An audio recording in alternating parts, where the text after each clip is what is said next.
미국이 비트코인을 전략 비축 자산으로 채택한다라고 하면은 미래 화폐를 금과 비트코인 쪽으로 가져가겠다라는 의도를 보여준 거잖아요. 딴 나라들도 결국은 비트코인을 사 모으는 수밖에 없어요. 금본이제 비트코인제 화폐가 나왔다라고 하는데 근데 우리나라는 비트코인이 없어. 그러면 망하는 거잖아요. 비트가 20만 불까지는 갈 것 같기는 하거든요, 사실은. 그게 이제 3억이잖아요. 지금에서 한 2배 정도까지는 갈 것 같은데 비트코인이 2배 오른다고 하면은 그거에 2~3배 이렇게 보면 될 것 같아요. 25년에는 예외적으로 그냥 1년 내내 좋을 수 있을 것 같습니다. 한국 주식이 지금 너무 비관론이 팽배한 것 같고 좀 너무 싸요, 기본적으로.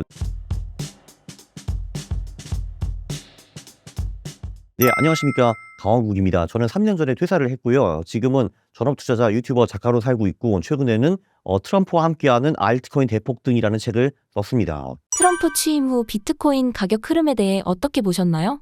트럼프 취임 바로 직전에 역대 최고가를 찍고 그다음에 살짝 좀 조정을 받고 있거든요. 제 생각에는 바로 이틀 전에 트럼프가 민코인을 하나 발행을 해가지고 이제 거기서 사람들이 이제 트럼프는 확실히 이 암호화폐 쪽으로 밀어주겠구나라는 확신을 얻은 것 같아요. 그리고 두 번째로 취임사 할 때 거기 코인 기계가 나올 걸 기대한 것 같아요, 사람들이. 근데 일단 1번은 확실히 됐고요. 민코인 때문에 이제 많이 올라온 거는 확실하고 근데 취임사에는 코인 기계가 안 나왔어요. 그래서 조금 실망해가지고 다시 어느 정도 떨어진 것 같은데 결론적으로는 트럼프가 코인을 엄청나게 밀어줄 거는 확실합니다. 취임사에서 기대했던 비트코인 관련 발언이 없었던 것에 대해서는 어떻게 보셨나요? 크게 나쁘다고 생각하지는 않았어요. 왜냐하면 솔직히 말해서 이제 취임사라는 거는 본인의 방향을 이제 말해주는 거잖아요. 가장 중요한 것들. 사실 이게 코인하는 사람들이 코인을 엄청 중요하다고 생각을 하지만 사실 어떻게 보면 미국 전체 차원에 봐서는 그렇게 엄청 중요한 거는 아니잖아요. 그거는 지금 사실 뭐 에너지를 어떻게 할 것인가, 이민자들을 어떻게 내몰 것인가, 뭐 이런 빅 이슈들이 있잖아요, 사실. 근데 그래서 코인을 멘션 안 한 거에 대해서는 제가 뭐 크게 실망하거나 그러지는 않았어요. 사실 그 취임사 전에 그 코인 기계가 나올 확률을 10% 미만으로 봤어요. 매팅 사이트 같은 데서 보면은. 그래서 그거는 크게 문제가 없었는데 사실 그 전에 거 이제 이분이 밈코인을 발행해가지고 본인이 아직도 80% 들고 있다. 이거는 굉장히 크다고 봅니다. 암호화폐 관련 첫 행정명령이 나왔는데 어떤 내용인가요? 그 행정명령이 규제 프레임워크를 개발하고 국가적 디지털 자산 비축을 모색하도록 지시하고 이제 암호화폐 여러 긍정적인 명을 제공할 것으로 기대된다. 한마디로 이제 행정명령을 통해서 암호화폐 지지 입장을 공고하면서 디지털 자산과 블록체인 기술 성장과 사용을 지원할 것이다. 좀 이게 러프한 행정명령이긴 한데 처음 하루 이틀에 냈기 때문에 이 분야를 굉장히 중요시한다. 이런 거는 확실한 거죠. 기본적으로 이 행정명령 이런 게 뭐 대단히 중요하다고 보지는 이제 않고 이제 본인 자산이 어디 있는가 저는 그게 훨씬 더 중요하다고 생각을 하거든요. 정치인들이라는 게 챙기는 게 뭐가 있겠어요. 사실 이제 본인의 권력과 돈을 챙기는 분들이잖아요, 사실은. 근데 지금 이제 트럼프 코인이 발행이 되고 이게 가치가 지금 이제 그 뭐 수십억 달러잖아요. 그중에 80%는 본인 거기 때문에 당연히 그것 때문에 본인이 이쪽을 신경 쓸 수밖에 없다고 저는 생각을 합니다. 트럼프 대통령이 취임을 했는데 비트코인은 잘 오르지 않고 있습니다. 그 이유는 뭘까요? 취임 때는 안 올랐는데 당선되고 엄청 올랐죠. 당선이 왜 사실 취임이라는 거는 당선 후에 당연히 오는 거잖아요, 사실. 근데 왜냐면은 이제 당선이 딱 되면은 1월 20일 취임한다. 그거는 그냥 팩트인 거잖아요, 사실. 그래서 당선 때 엄청나게 올랐죠. 그래서 비트코인이 그때 당시 66,000불이었는데 108,000불까지 이제 빵 뚫었다가 조금 조정받다가 다시 이제 역대 최고가를 도전하고 있죠, 지금. 취임 이후 때 오르는 거는 확실한데 근데 그 첫날에 오를 거라고 저는 기대는 하지는 않았어요. 근데 이게 기본적으로 이제 당선되고 왜 올랐냐 하면은 일단 확실히 저쪽 후보보다는 암호화폐 쪽이 훨씬 더 이제 우호적이니까 본인이 직접 해보기도 하고 실제로 이제 컨퍼런스 나와가지고 거의 대통령이 됐다 이런 말도 했고요. 그래서 일단 올랐고 근데 취임 후에는 더 오르겠죠. 왜냐하면 취임 전에는 약속을 이제 한 게 있는데 그 약속을 하나하나 지키면은 이제 그만큼 또 계속 올라가겠죠. 왜냐하면 지금은 약속을 했다라는 거는 그게 될 확률이 60~70% 정도라는 거잖아요. 근데 그게 실제로 이루어지면은 그게 60~70%가 100%로 변하는 거잖아요. 그 확률이 높아지는 거죠. 트럼프 대통령의 비트코인 관련 공약은 어떤 것들이 있나요? 가장 핵심은 비트코인을 미국의 전략 준비 자산으로 만들겠다는 게 가장 핵심 공약이라고 저는 볼 수가 있을 것 같아요. 한국 같은 경우는 외환 보유고라는 것이 있잖아요. 근데 한국 같은 경우는 그거를 거의 다 그냥 미국 달러나 미국 달러 채권으로 들고 있어요. 금은 요만큼 있고요. 근데 미국 같은 경우는 달러를 외환 보유고로 보유할 필요가 없는 거잖아요. 걔네들은 그래서 금을 8,000톤을 들고 있죠. 예를 들면은. 근데 솔직히 이제 지금 미국 달러의 신뢰와 위상이 점점 더 떨어지고 있잖아요. 그거 미국도 알고 누구나 다 아는 사실인데 자 그러면은 결론적으로 미국 달러가 패권을 어느 정도 잃게 되면은 다음 화폐를 준비를 해야 되는데 그게 아무래도 좀 하단 화폐를 만들어야 되잖아요. 한마디로 공급이 쉽지 않고 이제 사람들이 믿을 수 있는 화폐를 만들어야 되는 건데 그거를 하려면 전통적으로는 늘 금이 필요했어요. 금 본위제 이런 식으로 만들었으니까 이제는 디지털 금이라고 불리는 비트코인이 나왔기 때문에 그 비트코인을 그 전략 준비 자산으로 둘 수가 있는 거죠. 그러니까 금과 비트코인을 가져가는 식으로 할 수가 있는 건데 아직은 그게 지금 법안이 통과가 안 돼 있는 상태이죠. 근데 트럼프는 지금 이쪽을 밀어주고 있죠. 트럼프 민코인도 출시를 했는데 정책과 어떤 관련성이 있나요? 민코인은 관련성이 별로 없고 그냥 본인 돈을 떼기려는 거고요. 제가 보기에는 돈을 벌어야죠. 트럼프도. 그러니까 트럼프 가난하잖아요. 뭐 자산이 10억, 20억 분밖에 없으신데 이제 그거를 한 5배 정도 불리면 좋잖아요. 근데 그거는 이제 본인이 돈 불리려고 이제 하는 거고 제가 보기에는.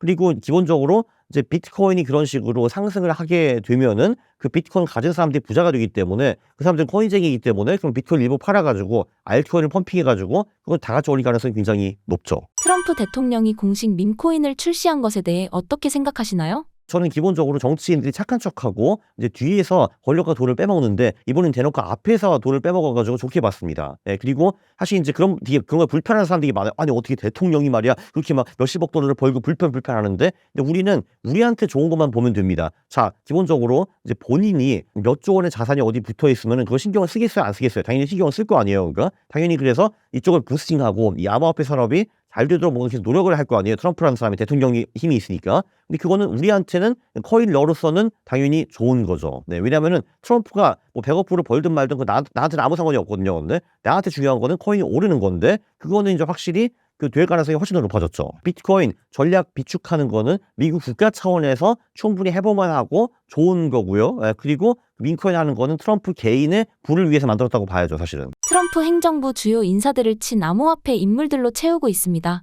어떻게 보고 계신가요? 그 SEC의 이제 의장이 겐슐러라는 사람이 있었어요. 근데 그 겐슐러라는 사람이 있는데 이분이 암호화폐에 되게 적대적이고 이런저런 규제를 많이 내고 소송도 많이 걸고 막 그랬어요. 그래서 이제 작년 7월에 그 트럼프가 무슨 암호화폐 행사에 가가지고 그것도 처음으로 한 거예요. 대통령이 간 건 처음이거든요. 가가지고 야 내가 대통령 되자마자 겐슬러 그럼 잘라버리겠어라고 했거든요. 근데 그러니까 겐슬러가 그걸 듣고 트럼프가 당선 후에 그러니까 지가 집안을 물러났어요. 그래서 얘는 이제 잘렸고 잘렸든 어쨌든 나갔든 어쨌든 나갔고 그리고 이제 소위 AI와 블록체인 차르, 그러니까 차르가 왜 러시아어로 이제 왕이란 뜻이잖아요. 그 블록체인과 AI 차르라는 사람을 임명해가지고 거기 앉혔는데 이 사람은 굉장히 이제 암호화폐 산업의 프렌드리한 사람으로 알려져 있어요. 그러면 아무래도 규제 같은 거를 많이 봐주고 이런 거를 이제 많이 하겠죠. 그거는 산업에 무조건 좋죠. 핵심 인력들을 한번 좀 봐야 돼요. 거기 이제 일론 마스크가 굉장히 파워가 있다는 거 누구나 지금 다 알고 있잖아요. 심지어 취임사에 화성으로 간다라는 얘기는 나왔어요. 그게 이제 간접적으로는 스페이스X를 언급한 거잖아요, 사실.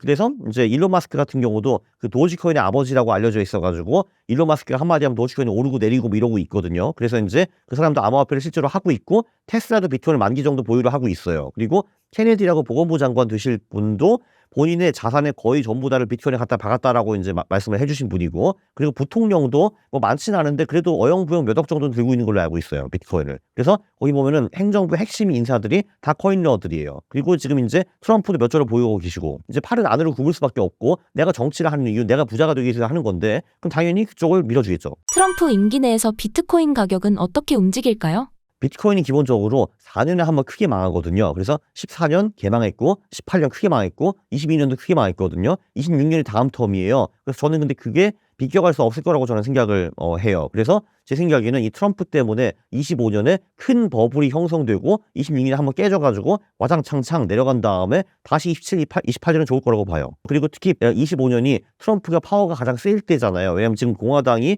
상원, 하원 다 잡아놓고 그리고 중간 선거가 26년이잖아요. 그러니까 26년까지는 트럼프가 꼴린 대로 다 할 수가 있거든요. 왜냐면은 사실 이제 8년 전에 그분이 집권하셨을 때 2016년 말에는 그때는 이제 집권을 했는데 파워가 그렇게 세지가 않았어요. 그래가지고 자기가 또라이질을 하고 싶은데 주변에서 막 말렸거든요. 참모들이 이렇게 하시면 안 됩니다 하면서. 근데 지금은 트럼프를 만들 사람이 아무도 없어요. 그래가지고 진짜 트럼프가 원하는 대로 다 할 수 있어요. 최소한 26년까지는.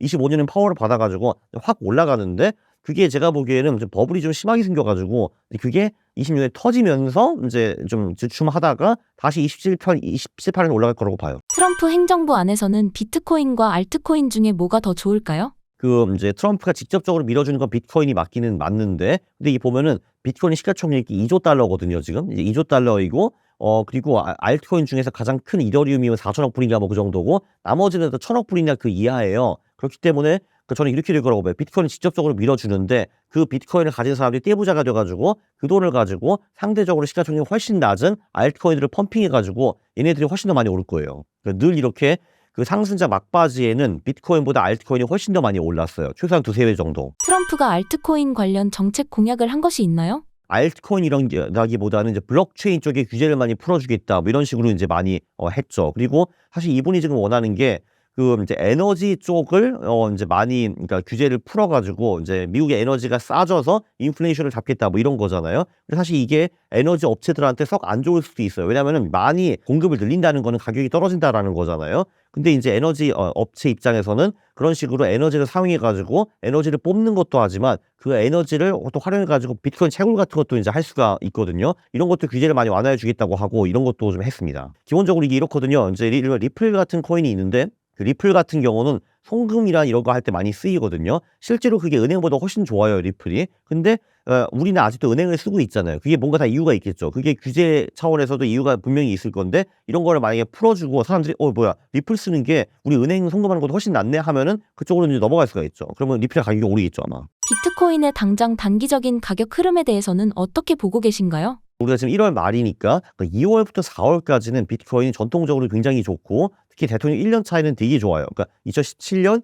21년 두 번 연속으로 상위 10대 코인이 평균적으로 3배 이상 올랐어요. 그럼 2월부터 4월까지. 그래서 2월부터 4월까지 제가 무조건 달려갈 거고요. 근데 이제 또 반대로 5월부터 9월까지는 좀 별로 안 좋아요. 알트코인 이쪽이. 그때는 비중을 좀 낮추고 4분기 마지막으로 크게 한 방 먹은 다음에 저는 이제 이번 시즌을 이제 은퇴할 거예요. 그다음에 이제 좀 빠져가지고 26년에 가격 깨지는 거 구경하고 아유 많이 깨졌네 하면서 27년에 다시 들어갈 생각입니다. 올해 비트코인 가격 흐름은 어떻게 전망하시나요? 이게 기본적으로 상승장 내에서도요, 한 그 비트코인이 20에서 25% 정도 이제 고점 대비 빠지는 거는 그냥 계속 나오는 거고요. 한두 달에 한 번씩 나온다고 보시면 돼요, 그거는. 그리고 비트코인이 고점 대비 20에서 25% 빠진다는 거는 알트코인이 거의 반토막 난다는 거예요.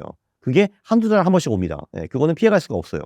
그리고 그 한두 달에 한 번 그 하락이 올 때마다 선물하셨던 분들이 전부 다 청산당해요. 가격은 오르는데 그 이제 고생하면서 오를 것이다. 그 2월은 보통 굉장히 좋았고요. 전반적으로 2월부터 4월까지가 좋아요. 제가 이제 보통 이제 11사 천국 50지옥 이런 걸로 유명하거든요. 주식시장은 11월부터 4월까지 좋고 5월부터 10월까지는 별로다라고 제가 말씀하고 드리고 다니는데 코인도 크게 다르지 않아요. 단 코인 같은 경우는 10월이 되게 좋아요. 그래서 14 천국 59지옥이라고 보시면 돼요. 트럼프를 제외하고 올해 비트코인에서 주목할 만한 이슈가 또 있을까요? 전략 비축 자산이 되느냐 안 되느냐가 되게 중요할 것 같고요. 자, 그리고 지금 브릭스 쪽에서도 미국 달러를 매우 싫어하기 때문에 이제 본인만의 무역 화폐를 만들고 이런 걸 좀 고민을 하고 있어요. 그래서 작년 10월에 러시아 카잔에서 그 브릭스 사람들 5천 명이 모였대요. 장만적 5천 명이 모여가지고 우리 미국 달러 싫다 이게 이제 어떻게 하면 좋은가 고민을 많이 했대요. 그래가지고 지금 나온 안이 두 개가 있는데 하나는 무역을 할 때 비트코인을 사용하자라는 게 하나 있고 두 번째는 이제 금보리즈 화폐를 만드는데 40%는 금으로 하고 나머지 60%는 뭐 위안화 루블화 등 자기네도 화폐로 하자 이런 식으로 이게가 지금 나오고 있어요. 그리고 만약에 정말 미국이 이제 비트코인을 전략 비축 자산으로 채택한다라고 하면은 그럼 정말 미래 화폐를 금과 비트코인 쪽으로 가져가겠다라는 의도를 보여준 거잖아요. 자, 그러면 딴 나라들도 결국은 비트코인을 사 모으는 수밖에 없어요. 왜냐면은 진짜 나중에 진짜 50년 후에 그러니까 금본이제 비트코인제 화폐가 나왔다라고 하는데 근데 우리나라는 비트코인이 없어. 그러면 망하는 거잖아요. 솔직히 말해서. 그러니까 사재기가 미국뿐만이 아니라 딴 나라에서도 충분히 시작할 수가 있는 거죠. 그리고 이제 기업 차원에서는 마이크로 스트래티지라는 기업이 있어요. 마이클 세일러라는 양반이 지금 46만 개를 샀거든요. 2,100만 개가 있는데 정말 그 전환 사채를 발행하고 유상증자를 해가지고 돈을 모은 다음 전부 다 비트코인 사는데 쓰고 있어요. 이 사람이 지금 46만 개를 사가지고 재미도 많이 보고 주식도 많이 올랐어요. 얘네들이. 마이크로 스트래티지 하는 거 보고서 야 우리도 저거 좀 해보자 하는 기업들이 조금씩 나오고 있거든요. 물론 그 정도 규모는 아니지만 뭐 몇 개가 더 있어요. 마라 홀딩스도 있고 제물러 사이언티픽도 있고 몇 개가 이제 있고 일본에도 메타플래닛이라는 회사가 그거를 지금 하고 있는데 근데 점점 이렇게 나도 할래 하다 보면 더 많은 기업들이 참여를 해가지고 비슷한 짓을 할 수가 있는 거죠. 그리고 사실 뭐 100대 이제 글로벌 기업 중에서 비트코인을 보유한 기업이 테슬라밖에 없거든요. 나머지 99개는 없다라는 건데 얘네들도 결국은 돈을 벌면은 그거를 물론 배당을 할 수도 있고 자사주 매입을 할 수도 있긴 하겠지만 일부러 그냥 비트코인 한번 사보자 이렇게 갈 수도 있다고 저는 보거든요. 그러면 기업 쪽에서도 꽤 큰 수요가 나올 수가 있는 거죠. 정부 쪽에 이제 수요가 늘어날 수가 있고 기업 쪽에 수요가 늘어날 수도 있고 그리고 사실 그 기업과 그 정부가 참여하면 기관들이 들어올 수가 있죠. 사실 이제 ETF라는 게 생겨가지고 기관들이 들어오기 좀 편하게 만들어놨잖아요. 지금 사실. 사실 그 미국 연기금리 이제 몇십조 달러가 있는 걸로 알고 있는데 사실 뭐 그 중에서 자산 배분 차원에서 1% 또는 2%를 비트코인에 넣는다는 거는 너무 이상한 시나리오는 사실은 아닌 거죠. 충분히 할 수 있는 거잖아요. 사실 그거는. 마이크로 스트래티지의 전략에 대해서는 어떻게 생각하시나요? 뭐 재밌는 전략이라고 생각을 하고요. 사실 이제 그 주주 차원에서 이제 회사가 돈을 벌면은 사실 할 수 있는 게 뭐 네 개가 있잖아요. 뭐 재투자를 한다든지 아니면은 배당을 한다든지 자사주 매입을 한다든지 아니면 비트코인을 산다든지 뭐 이런 게 있는데 뭐 지금까지는 그 비트코인을 사는 그 네 번째 전략의 수익률이 나머지 세 개를 능가했다고 보기 때문에 저는 나쁜 선택은 아니라고 생각을 합니다. 그러니까 지금 그거를 따라하는 기업들이 몇 개씩 나오고 있고 그 가격이 어떻게 움직이냐에 따라 가지고 더 많은 기업들이 참여할지 안 참여할지가 정해질 것 같습니다. 25년에 가격이 계속 오른다고 하면은 분명히 우리도 저거 하자라는 기업들이 많이 나오겠죠. 혹시 올해 비트코인 폭락이 올 가능성도 존재할까요? 올해는요, 그냥 일단 5월, 9월이 계절성으로 되게 안 좋고 일단 그때 그리고 상승 추세인데도 불구하고 한두 달에 한 번은 그냥 20에서 25% 조정은 그냥 계속 옵니다. 코인이 원래 그게 생겨 먹었어요. 네, 가격이 빨리 움직이고 변동성이 크기 때문에 원래 그렇습니다. 또 어떤 시나리오가 있을 수 있냐? 블랙 스원이라는 거는 언제나 오는 거죠. 우리의 가격을 사실 크게 움직이는 거는 우리가 전혀 예상치 못하는 그런 것들이잖아요. 사실 예를 들면 뭐 19년에 누가 코로나가 올 줄 알았어요. 사실 그리고 21년만 해도 누가 우크라이나를 러시아가 침공할지 누가 알았어요. 사실 그런 것들이 세상을 움직이는 거잖아요. 2008년 금융위기 뭐 이런 것들. 그래서 이제 블랙 스원이라는 거는 매해 올 가능성이 최소 10에서 20% 정도 있다고 저는 이제 봅니다. 근데 그게 어떤 방향에서 올지 모르기 때문에 블랙스원이고요. 우리가 사실 뭐 많이 얘기하는 뭐 연준이라든지 뭐 일본 뭐 금리 이런 거 있잖아요. 근데 그런 거는 사실 장을 크게 움직일 수 없다고 저는 봐요. 작년에 일본 금리가 시장을 움직이지 않았습니까? 그때는 일본 은행이 금리를 올린다는 상황을 아무도 예측하지 못했거든요. 근데 갑자기 기습 공격이었기 때문에 그때 뚜악 해가지고 코스피가 10% 빠진 건데 일본 이제 뭐 이번 주에 올인에 만에 그거 해봤자 시장을 거의 움직이지 못하죠. 그 정도는 시장에 대한 예측을 하니까요. 지난번 올렸으니까 이번에도 충분히 가능성이 있네 이렇게 보고 있으니까요. 늘 우리의 가격을 크게 움직이는 거는 우리가 지금 모르는 것들입니다. 올해 비트코인 매도 전략은 어떻게 생각하고 계시나요? 저는 그래서 4월 말에 일단 포지션을 좀 많이 덜어놓을 거고요. 네. 그리고 9월 말쯤 다시 들어가가지고 이제 그거를 11월에 팔지 12월에 팔지 이런 거 좀 고민하고 있어요. 네. 어차피 내년이 좀 별로 안 좋을 것 같으니까 확실히 늘 그려왔으니까가 일단 가장 큰 거고요. 일단 그 사이클이 그러니까 이번에 이제 4차 반감기거든요. 근데 4차 반감기 전후에 지금 가격 흐름이 2차, 3차 반감기 전후 흐름과 너무 비슷하게 돌아가요. 그래가지고 그게 이번이 크게 다를 것 같지 않아요. 제 생각엔. 똑같이 갈 것 같아요. 그냥. 이번엔 다르다 하시는 분들이 있는데 이번이 결국 다르지 않더라고요. 보통. 양자 컴퓨터 리스크는 어떻게 보시나요? 지금 기술로는 택도 없다라는 게 일단 그 결론인 것 같고요. 물론 기술은 빨리 개발되기 때문에 몇 년 후에는 어떻게 될지 우리는 모르지만 어쨌든 이번 사이클까지는 우리가 신경 쓸 게 없다라는 게 지금 결론인 것 같고 그리고 사실 비트코인이 뚫릴 정도의 강력한 양자 컴퓨터가 나오면은 그 전에 우리 금융 시스템을 일단 먼저 걱정을 해야 된다는 게 제 생각입니다. 그러니까 우리 증권사, 보험사, 은행 이런 거 있잖아요.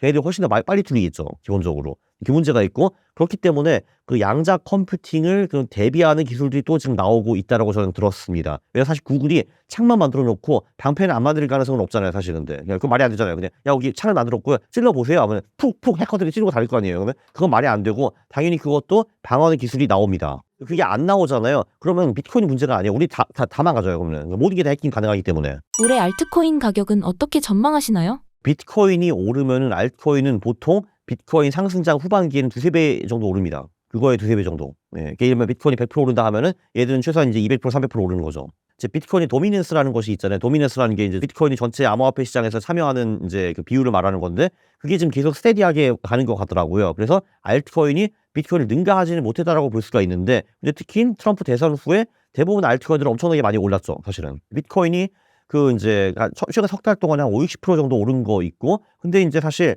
두세 배, 네 배 오르는 알트코인들이 꽤 많습니다. 리플도 최근에 5배 정도 오른 걸로 알고 있고요. 그래서 이게 미국 코인들, 그러니까 트럼프 정책에서 특혜를 받겠다고 생각이 되는 코인들이 굉장히 많이 올랐죠, 사실 벌써. 코인 시장 4단계 사이클이란 무엇인가요? 그러니까 1단계는 상승장 초반인데 그거는 이제 보통 비트코인이 주도를 한다. 알트코인보다는 비트코인이 좀 더 많이 오르고 이런 장이고요. 그리고 2단계는 보통 반감기 전후에 조정이 와요. 그래서 조정이 보통 한 이제 3, 4개월 정도 이제 가고 그게 9월 6일에 끝났어요. 제가 보기에는. 그다음에 3단계가 소위 미친 상승장. 그러니까 한마디로 이제 비트코인이 많이 오르고 알트코인이 더 많이 오르는 상승장. 그게 온 다음에 4단계가 크립토 윈터. 그러니까 이제 암호화폐가 작살나가지고 7, 80% 빠지는 고장. 그게 오는 거죠. 저는 그 3단계가 사실 본격적으로 시작한 게 11월 6일 트럼프가 당선되었을 때 그때라고 생각하고 있습니다. 미친 불장이 올 가능성이 좀 높다고 이제 보고 있고요. 그리고 내년에 크립토 윈터가 오겠죠.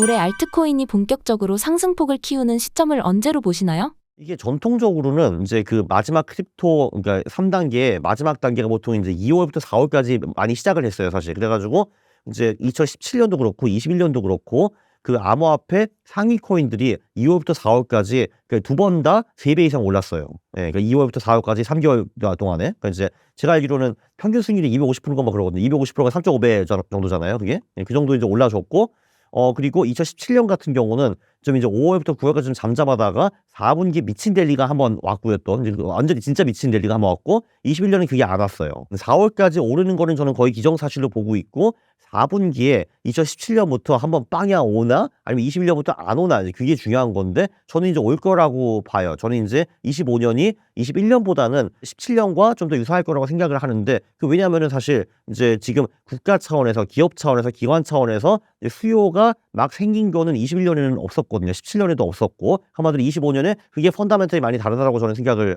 합니다. 그래서 저는 25년이 21년보다는 17년에 좀 더 가까울 것이다라고 생각을 합니다. 일단 지금 사야 되고요. 예, 그 다음에 그 4분기를 노려야 되니까 9월 말쯤 또 들어가 있죠. 네. 그러니까 일단 지금 사가지고 4월 말에 팔고 9월 말에 사가지고 이제 연말 언저리 또 내보내야죠. 올해는 비트코인보다 알트코인을 더 투자해야 된다고 보시나요? 그렇기는 한데, 근데 이게 이제 기본적으로 이게 오를 때 좀 비트코인과 알트코인이 조금 엇박자를 내면서 가요. 그러니까 이제 비트코인이 오를 때 알트코인이 좀 잠잠하고, 비트코인이 쉬어갈 때 알트코인이 오르고, 그다음에 또 이제 알트코인이 좀 이제 조정을 받을 때 비트코인이 오르고, 뭐 이런 식으로 가거든요. 근데 이게 한쪽에 몰빵을 하면은 이제 사람들이 이렇게 뻘짓을 많이 하더라고요. 비트코인이 올라가네. 그럼 나 비트코인 사야지. 딱 사잖아요. 근데 그럼 비트코인이 잠잠하고 알트코인이 막 4배 올라가요. 그럼 이제 선비처럼 이렇게 나 그래서 저는 쓰레기를 살 수는 없지. 템 하고 있다가 4배 갔네. 원래 탈 거야. 원래 타잖아요. 근데 그때부터 알트코인 조정을 받고 비트코인도 가기 시작하거든요. 그럼 또 이제 하고 있다가 한 비트코인 2배 올라가면 나 비트코인 하고 가잖아요. 근데 그럼 또 다시 이제 비트코인 잠잠하고 알트코인 오르기 시작해요. 그래서 이제 지그재그를 하는데 이게 못 맞추거든요. 대부분 사람들이. 그리고 그렇게 해서 상승세에 못 맞춰가지고 돈 못 벌다가 하락장이 오면 다 함께 그냥 95% 아자나가지고 이제 파산하는 거죠. 이게 이제 개미들과 일반인들의 시나리오거든요. 그거를 피하기 위해서는요, 비트랑 알트 둘 다 해야 돼요. 예, 그냥 둘 다 해야지 내가 엇박자를 좀 못 맞춰도 그냥 둘 다 돈을 벌 수 있으니까. 왜냐면은 얘가 오를 때 얘가 잠잠하면 얘를 벌면 되는 거고, 얘가 잠잠할 때 얘가 오르면 얘를 벌면 되는 거니까요. 그래서 둘 다 하는 게 중요하다고 봅니다, 저는. 예, 어차피 못 맞춰요, 이게. 예. 물론 위대한 트레이더들은 맞추겠죠. 이제 또 이제 비트코인 오를 그 시점에 비트코인을 갖고 있고, 얘가 잠잠하면 얘를 갖고 있고 다 하는데, 근데 여러분이 위대한 트레이더면은 아마 제 영상을 보지 않을 겁니다, 지금. 알아서 하시겠죠. 비트코인과 알트코인의 비중은 어떻게 가져가면 좋을까요? 가장 심플한 거 그냥 50대 50인데, 근데 이제 시나리오대로 흘러가가지고 알트코인이 더 많이 오르잖아요. 그럼 알트코인 비중이 알아서 높아질 거 아니에요. 그러면 저는 그 비중을 냅두고 리밸런싱 하지 말라라고 하고 있습니다. 그러니까 50대 50인데 자연스럽게 40대 60, 30대 70 이렇게 될 거 아니에요, 이게. 그러면은 그거를 굳이 다시 50대 50으로 맞출 필요는 없다. 그냥 비트코인으로 가져가고, 알트코인이 비중이 높아지면 그냥 그걸로 가져가라, 이런 거죠. 알트코인이 올해 기대 수익률이 훨씬 더 높은데 그거를 리밸런싱을 해버리면은 이제 비트코인을 더 높여주고 알트코인을 이제 빼는 거잖아요. 그거는 이제 사실 그러니까 수익률 차원에서 좋지 않죠, 당연히. 이제 이게 알트코인이 많이 올라버렸어요, 근데. 그럼 다시 30대 70으로 거졌는데, 그럼 다시 50대 50으로 맞춰버려요. 그러면은 다시 이제 여기서 비트도 오르고 알트도 오를 텐데, 근데 얘가 더 많이 오를 거거든요, 결국은. 한마디로 알트코인 비중을 자연스럽게 크게 만드는 게 좋을 것 같아요. 이번 반감기 사이클에는 알트코인이 어느 정도까지 상승할 것으로 보시나요? 저는 비트가 그래도 한 20만 불까지는 갈 것 같기는 하거든요, 사실. 근데 그게 이제 3억이잖아요. 지금에서 한 2배 정도까지는 갈 것 같은데, 과거 시나리오와 비슷하게 보면은, 그럼 알트코인이 그거에 그래도 한 2-3배 정도 올라줘야 되거든요, 근데. 예. 근데 물론 20만 불 시나리오가 틀릴 수도 있어요. 지금 이제 포리마켓 같은 사이트를 보면은, 그러니까 비트코인이 15만 불까지 간다라는 확률을 한 54% 정도로 보고 있어요. 20만 불 확률을 한 30% 정도로 가지고 있거든요, 지금. 그래서 이제 저는 그거보다는 조금 더 이제 옵티미스틱하죠. 그러니까 한마디로 15만 불보다는 제가 보기에 20만 불이 좀 더 가능성이 높다라고 저는 보는 사람인데, 물론 제 시나리오가 틀릴 수도 있죠. 근데 이제 예를 들면 이제 비트코인 50% 오른다 하면은 알트코인이 그거에 2-3배, 그리고 비트코인이 2배 오른다고 하면은 그거에 2-3배, 이렇게 보면 될 것 같아요. 그리고 극단적으로 비트코인이 100만 불까지 간다라는 시나리오도 있고, 그거는 지금 확률이 제가 알기로는 5%에서 10% 정도로 지금 보고 있더라고요, 사람들이. 올해 그것도. 어떤 알트코인에 투자해야 좋을까요? 어차피 그거를 우리가 알 수가 없기 때문에 그냥 패시브하게, 그러니까 S&P 500이나 나스닥 투자하는 것처럼 그냥 이제 시가총액 높은 코인들에 그냥 분산 투자하는 것이 가장 낫다라고 이제 봅니다. 저도 나름대로 막 생각을 해가지고 트럼프 되니까 솔라나 도지가 오를 거라고 생각을 했거든요. 근데 오르긴 올랐어요. 벌기는 벌었는데 그거보다 리플이 4배 더 올라오면서 제가 크게 느꼈죠. 그러니까 나도 병신이구나 하면서 그냥 잘 모르겠고 다 사, 이런 게 맞는 것 같고요.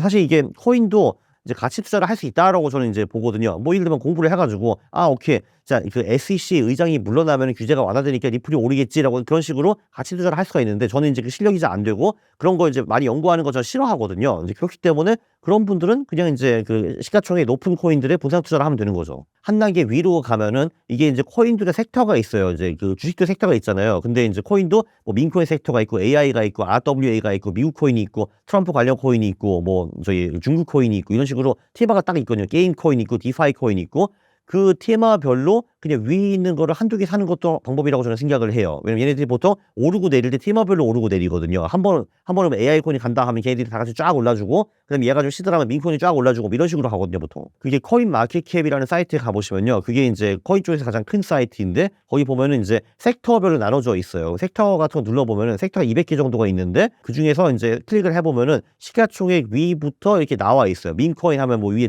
도지코인, 뭐 시바이누, 트럼프 코인 이런 식으로 쫙 나열이 돼 있을 거거든요. 그 중에서 위에 있는 거 한두 개 사면 되는 거죠, 그냥. 그리고 그거보다 좀 더 하이 리스크, 하이 리턴을 가고 싶으시면은 1, 2위를 피하시고 예를 들면 뭐 5, 6위를 산다든지 뭐 이렇게 가면 되는 거죠. 저는 그냥 개인적으로 똑같이 가져가는 게 좋다고 봅니다, 그냥. 동일 비중. 이게 왜 그 시가총액 비중도 있잖아요. 예를 들면 뭐 이제 시가총액 높은 애를 비중을 높게 두고 하는 건데 굳이 그렇게 할 필요 없다고 저는 이제 봅니다. 그렇게 하면 이더리움 비중이 너무 커져요. 이더리움이 좀 별로잖아요, 지금. 리플에 대해서는 어떻게 생각하시나요?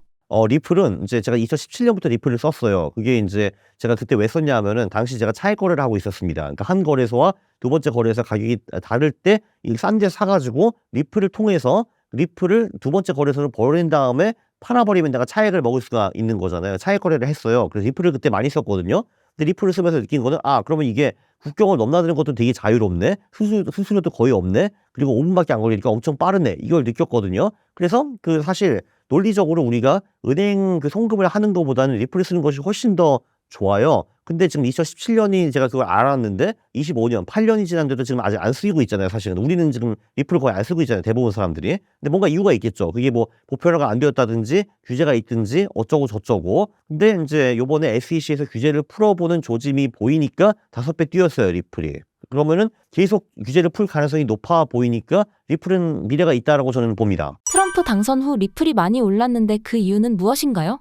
일단 첫 번째는 이제 트럼프가 미국에서 이제 발행된 코인들은 양도세를 면제해 주겠다 뭐 이런 게 하나 있었고요. 네. 그리고 이제 두 번째는 그거예요. SEC 규제 완화 그 기대. 그러니까 사실 이제 그 리플이라는 게 어떻게 송금 서비스인 거잖아요. 근데 그리고 제가 말씀드렸지만 이게 은행보다 훨씬 더 편하거든요. 사용을 하면은. 근데 그 보편화되지 않은 큰 이유가 이제 이게 뭐 증권이냐 아니네 송금을 할 수 있네 마네 하면서 SEC에서 계속 트집을 잡고 소송을 많이 걸었어요. 근데 지금 그거를 주도한 그 인간이 사라진 거죠, 지금.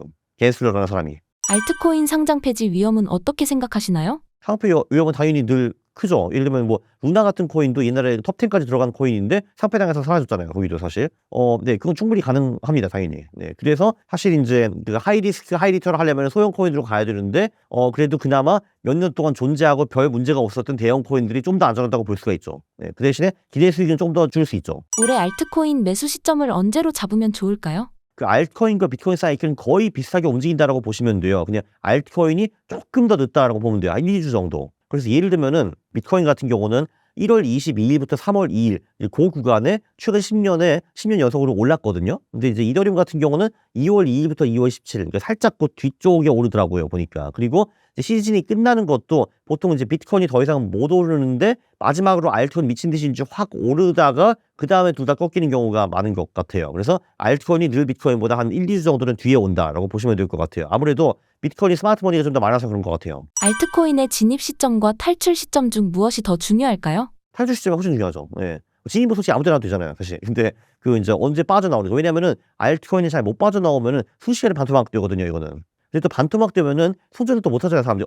하다가 마이너스 95% 가잖아요, 이게. 그리고 알트코인이 중요한 게 뭐냐면은 비트코인은 저는 장기적으로 계속 우상향할 가능성이 높다라고 이제 보거든요. 근데 알트코인은 아니에요. 그 사실 2017년에 그때 왜 첫 알트코인 불장이 왔었거든요. 근데 그때 고점을 극복한 코인이 5개 되나 마나? 그 정도밖에 안 돼요, 사실은. 제가 책을 쓴 게 6개월 전이었거든요. 근데 그때만 해도 그 2017년 고점을 넘어선 알트코인이 이더리움 딱 하나밖에 없었어요.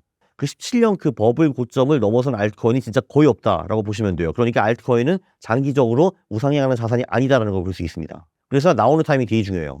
여기도 비트코인 거의 똑같이 4월 말에 한번 나와가지고 좀 비중 줄이고 연말 파티 한번 엔조이 한 다음에 그때 빠지고 1년 동안 구경하겠죠. 그리고 알트코인의 하락폭이 비트코인보다도 훨씬 더 세일 겁니다. 26년에. 왜냐하면 변동성이 훨씬 더 크니까요. 기본적으로 알트코인이 비트코인 파생 상품 비슷한 거라고 보시면 돼요, 그냥. 작가님의 11사 천국 전략이 올해도 잘 될까요? 25년에는 예외적으로 그냥 1년 내내 좋을 수 있을 것 같습니다. 이제 한국 같은 경우는 특히 대통령 1년차가 되게 좋더라고요. 그러니까 2005년 대박 좋았고, 2009년 대박 좋았고, 13년 완전 소수였고, 17년 좋았고, 21년 좋았거든요. 보니까 이게 특히 대통령 1년차에는 그 5월, 10월에도 수익이 그럭저럭 나더라고요. 그게 이제 확실히 좀 있었고, 그리고 지금 한국 주식이 지금 너무 비관론이 팽배한 것 같고, 그리고 좀 너무 싸요, 기본적으로. 다시 PBR가 0.8 언저리까지 온 것 같은데, 기본적으로 한국 주식이 PBR가 0.8에서 1.4 왔다 갔다 이렇게 하잖아요. 왔다 갔다 이렇게. 이게 사실 별거 아닌 것 같은데, 커스피가 PBR가 0.8에서 한 6개월 만에 1.3이 된다 그러면 거의 2배가 되는 거거든요, 이게 사실. 왜냐면 이제 자산도 늘어나기 때문에 이게. 예, 그래서 저는 이제 충분히 승산이 있다라고 보고요. 이게 또 재밌는 게 뭐냐면요. 이제 한국이 독재를 겪은 다음에 최근 32년 정도 이제 민주주의를 하고 있어요. 그래서 지금 정확히 16년 쪽은 이쪽, 16년 쪽은 저쪽이 지금 이제 정부를 하고 있는데 되게 재밌는 거는요. 민주당과 아이들이 정부를 할 때만 주식이 올랐어요. 나머지 10년은 하나도 안 올랐습니다. 굉장히 재밌죠, 이거. 그죠? 네. 근데 작년까지만 해도 민주당이 집권할 가능성이 0%였거든요, 근데 지금은 0%가 아니잖아요, 누가 봐도. 근데 100%라고는 말을 못하겠지만 빵에서 100 중간 어디잖아요, 몇십 프로잖아요, 사실 확률이. 그래서 이것도 사실 주식시장만 보면 호재예요, 사실. 참고로 민주당이 정권을 잡을 때만 주식과 부동산이 올라요. 재밌죠, 이거? 왜 그랬냐 한번 분석을 해봤는데, 민주당이 집권할 때는 통화정책은 큰 차이가 없더라고요. 근데 재정정책 쪽에서 국가 부채가 확실히 많이 늘어나요. 민주당이 정권을 잡으면은. 그러면 결국은 돈을 빌려가지고 많이 뿌린다라는 얘기잖아요. 근데 그럼 그게 어디 가겠어요, 사실. 다 이제 자산시장으로 가는 거기 때문에 그때 많이 오르더라고요. 2017년에 한국장 엄청 좋았잖아요, 그때. 그때가 되게 묘한 게 그것도 8년 전이었고 트럼프가 집권할 때였거든요. 그때도 트럼프가 집권했을 때 망한다 그랬어요. 그때가 이제 2016년 11월이었고 그때 주가 지수가 2000 언저리였어요. 1900, 2000 이 언저리였거든요. 그래서 다 망한다고 했는데 2017년에 한국 주식이 2600까지 갔어요, 그때. 그러니까 2000에서 2600까지 30% 스트레이트로 올랐어요. 1년 내내. 이렇게. 네. 저는 그게 가능하다고 봅니다. 역사적으로 미국 증시가 대통령 집권 첫 해에는 어땠나요? 완전 옛날로 가보면은 1917년, 37년, 57년이 많았거든요. 근데 최근에 와서 보면은 한 1980년대 넘어간 후에는 대통령 1년 차에 주식시장이 망한 게 이제 거의 없었어요. 그러니까 2001년이 거의 유일한가? 그럴 걸요, 아마. 근데 그렇고 2001년만 유일하게 망했고요. 최근 40년 동안에 9/11 그것 때문에. 그거 말고는 특히 이제 최근 5번 동안에는 미국 주식이 연속으로 10% 이상 상승했어요. 2005, 9, 13, 17, 21 다 10% 이상 올랐어요, 미국 주식이. 이번에도 크게 다를 것 같지는 않습니다. 그래서 저는 사실 25년이 마지막으로 쉽게 돈 벌 수 있는 해라고 저는 봐요. 코인도 좋고 미국 주식, 한국 주식 다 좋기 때문에. 주식시장은 보통은 이제 2월에서 3월 중순까지는 살짝 좀 안 좋은 편이고요, 보통. 네, 그리고 이제 특히 그러니까 그때부터 특히 대통령 1년 차는 스트레이트로 올라가기 시작해요. 이제 특히 5월, 10월이 주식이 많이 안 좋다고 제가 말씀을 드리는데 보통 미국 빅테크들은 그때가 좋아요. 5월, 10월 요때. 이게 보니까 확실히 이게 제조업이냐 기술이냐 이런 거에 대해서 차이가 좀 나는 것 같더라고요. 제조업은 뭔가 11, 4월이 좋고 5월, 10월이 안 좋은 이유가 있겠죠. 그 이유를 제가 이해를 못 하긴 하지만 확실히 테크 쪽은 좀 다르게 움직이더라고요. 그래서 저는 그래서 사실 이제 4월 말에 코인을 좀 어느 정도 정리를 하고 5월, 10월에는 이제 미국 빅테크 이런 거로 좀 재미를 보다가 다시 4분기 코인으로 좀 들어갈 것 같아요. 그런 식으로 저는 생각을 하고 있어요, 지금 시나리오를. 미국 증시가 그동안 많이 올랐는데 버블이라고 보시나요? 당연히 지금 버블이고요. 이제 23년, 24년 연속으로 20% 이상 올랐고요. 근데 이게 또 보면은 2년 연속으로 20% 이상 오른 미국 증시 같은 경우는 그 다음에는 그게 꺼지지 않아요. 그러니까 이제 그런 현상이 원래 한 번인가 정도 있었어요. 그러니까 한 해 20% 오르고 다음에 20% 이상 오르는 현상이 미국 증시 한 10번 이상 있었는데 결국 그 다음에 미국 주식이 떨어진 건 한두 번 정도밖에 없어요. 결국은 이제 3년차까지도 그 모멘텀이 유지가 되는데 4년차부터는 이해가 좀 달라지죠. 그리고 지금 엄청난 버블이죠. 사실 워렌 버핏이 요즘 이제 현금을 많이 비축을 하고 있는데 그 이유는 사실 누구나 사실 버블인 줄 알고 있거든요. 근데 우리 같은 경우는 버블이 있어도 추세를 따라가가지고 그게 꺾이면 그때 팔아도 되는 거잖아요. 전 돈이 별로 없기 때문에. 근데 워렌 버핏 할아버지는 그게 불가능하잖아요. 몇백 조가 있기 때문에 아이고 버블 터지네. 지금 팔자 할 수는 없는 거잖아요. 그래서 지금 미리 정리를 하는 것 같아요. 버핏이 만든 버핏 지수라는 것도 있죠. 그러니까 이제 시가총액을 그 미국 GDP로 나누는 지표가 있는데 그게 지금 사상 최고이고요. 그리고 그거 말고도 다른 밸류에이션 지표들을 봐도 지금 거의 다 사상 최고나 아니면은 2000년 후에 2위라고 지금 보시면 돼요. 참고로 2000년에 그때 어마어마한 버블이 형성이 되고 2년 만에 나스닥이 85% 빠졌습니다. 퍼, PBR, 그리고 버핏 지표, 뭐 이런 것들. 그런 지표들이 되게 많아요. 그래서 이게 이 밸류에이션이라는 게 이제 재밌는 게 뭐냐면은 우리가 1년 수익을 예측할 때는 밸류에이션이 하나도 도움이 안 되거든요. 솔직히 1년 수익을 보면은 퍼 70짜리 주식이 퍼 5짜리 주식보다 훨씬 더 많이 오를 수도 있어요. 그러나 주가 지수 전체를 보고 10년 수익률을 보면 이게 완전히 달라져요. 10년 수익률에서 가장 중요한 팩터가 밸류에이션이에요. 기본적으로 지금 지수의 밸류에이션이 엄청 높다 하면은 향후 10년 동안에 미래 수익이 되게 안 좋고요. 반대로 지수의 퍼가 엄청 낮다라고 하면은 향후 10년 동안에 기대 수익이 되게 높아요. 그렇게 보시면 될 것 같아요. 근데 지금 미국 주식은 지수 자체가 퍼나 이런 것이 너무 높기 때문에 사실 향후 10년 동안에 기대 수익률이 인플레이션은커녕 예금도 못 따라갈 거예요. 아마 그렇게 보시면 돼요. 지금은 사실 패러다임이 한국 주식은 그지 같고 미국 주식이 전부 다 몰빵해야 된다라고 하는데 지금 25년부터 35년까지 그 10년 동안에 미국의 기대 수익률은 되게 낮아요. 그냥 예금보다 못할 거야 아마. 버블에도 불구하고 올해 미국 증시에 투자해야 하는 이유는 무엇인가요? 왜냐면은 그 모멘텀이 안 끝났으니까. 왜냐면 저는 가난뱅이기 때문에 그 모멘텀이 끝난 후에 빠져도 충분히 가능하거든요. 저는 어리석어서 저는 그냥 패시브로 이제 한 75% 정도 하고 있고 이 나머지 25%는 그냥 퀀트적으로 소형주 뽑아가지고 투자하고 있고 그 소형주가 뭐 하는지는 제가 전혀 모릅니다. 네. 저 그 이름도 본 적이 없어요, 거의. 작년에도 그냥 우연히 뭐 6배, 7배 오르는 소형주가 나오더라고요, 근데. 그때 그제서야 그 주식이 뭔지 찾아봤어요, 근데. 그게 나중에 알고 보니까 그것도 무슨 트럼프 관련 뭐 테마 뭐 주고 이런 거더라고요, 보니까. 내년부터는 저는 좀 재미없게 봐요, 미국 주식을. 앞으로 한국 증시는 어떻게 보고 계시나요? 일단 한국 주식은 짝수에 거의 많이 빠져요, 그냥. 예. 저도 왜 그럴까 고민을 해봤는데, 짝수에는 늘 미국의 선거가 있잖아요, 이게. 예. 근데 오히려 미국은 선거할 때 돈을 펌핑해가지고 주가를 살려 올리는데, 근데 한국은 그 미국 증시에 그 이제 불확실성만 물려받고 펌핑하는 건 별로 없기 때문에 많이 떨어지는 것 같더라고요. 지금 애널리스트들이 상단을 3,000에서 3,200으로 보고 있기 때문에 그거보다는 더 위로 가겠죠. 왜냐면 애널리스트는 맞는 적이 없거든요. 제가 보통 예측을 할 때 애널리스트가 그러니까 하단이 여기고 상단이 여기구나. 그럼 그걸 좀 빼고 예측을 해요, 보통.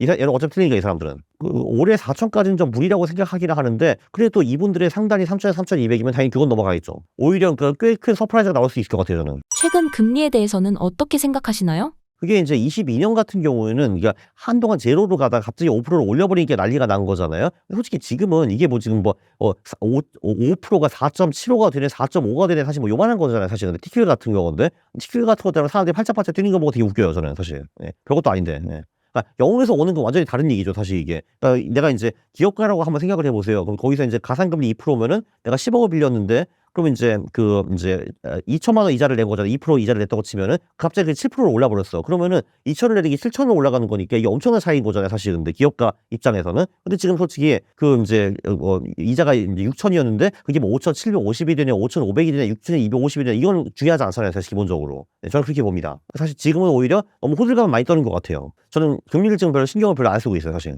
금리 인하 때는 채권이 보통 이제 유리하긴 한데 이번엔 또 그렇지도 않더라고요, 보니까. 그래서 거기 좀 실망했어요, 제가. 저는 장기 채권에 투자하기 때문에 장기 채권도 보통 같이 내려가긴 하는데 이번에는 안 그렇더라고요. 그래서 좀 슬퍼하고 있습니다. 거기는 제가 좀 잃었어요, 작년에. 작가님의 자산 포트폴리오는 어떻게 운영하고 계시나요? 최근에는 이제 코인에 다시 많이 들어갔죠. 그래가지고 지금은 거의 그 풀 매수 되어 있죠. 그러니까 거의 다 현금이 없죠, 지금은. 그 전통 자산이 제가 보기에는 그래도 한 6, 70% 되는 것 같고 3, 40%가 코인인 것 같고 지금 정확히 기억이 안 나거든요, 지금. 근데 한 3분의 2가 전통 자산이고 3분의 1 정도가 코인인 것 같아요, 지금. 그리고 그 3분의 2에 대해서는 지금 50%가 주식이고 30%가 채권이고 20%가 금이거든요. 근데 그 주식에서는 또 이제 그러니까 50%가 주식이라고 했는데 20이 한국, 20이 미국이고 그다음에 333 정도가 이제 인도, 일본, 중국이에요. 만약 1억이 있다면 어떻게 투자하는 게 좋을까요?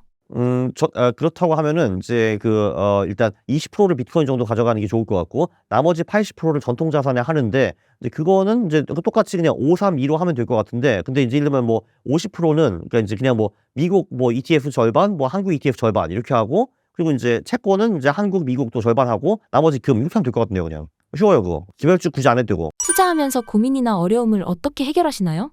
저는 고민은 별로 이제 하지 않고 그때그때 생각하는 거를 데이터를 두들겨 가지고 이제 살펴보죠. 그러니까 뭐 이런 거 오케이. 지금 이런 말이잖아요.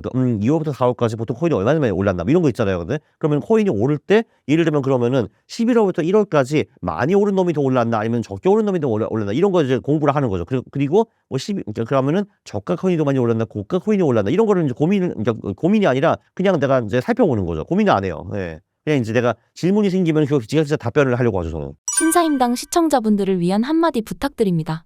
저는 사실 25년이 개인적으로 쉽게 돈 벌 수 있는 마지막 해라고 저는 보고 있고요. 그래서 사실 저는 올해 뭐 코인이라든지 뭐 주식이라든지 심지어 금까지도 다 좋게 보고 있어요. 사실 참고로 이제 원자재 쪽은 2019년부터 원자재 슈퍼 사이클이 시작을 했거든요. 그래서 6년 정도 지금 돼가고 있는데 보통 얘가 가면 10년 정도 가고 마지막이 가장 화려하거든요. 그래서 저는 금, 은 이쪽도 좋게 봅니다. 그래서 저는 사실 25년에 거의 모든 자산을 다 좋게 보고 있어요. 예. 그래서 그 26년부터 좀 어려울 거라고 저는 보고 있어요. 20년대 말에 아무래도 이제 미국의 밸류에이션 무게가 결국은 시장을 짓누르면서 결국은 언젠가 이게 한번 터질 거거든요. 그게 26년에 터질지 28년에 터질지는 잘 모르겠는데 어쨌든 한번 터질 거기 때문에 20년대 하반기는 저는 별로 안 좋게 보고 있어요. 그래서 올해 많이 땡겨서 벌어야 된다라고 저는 생각을 하고 있습니다.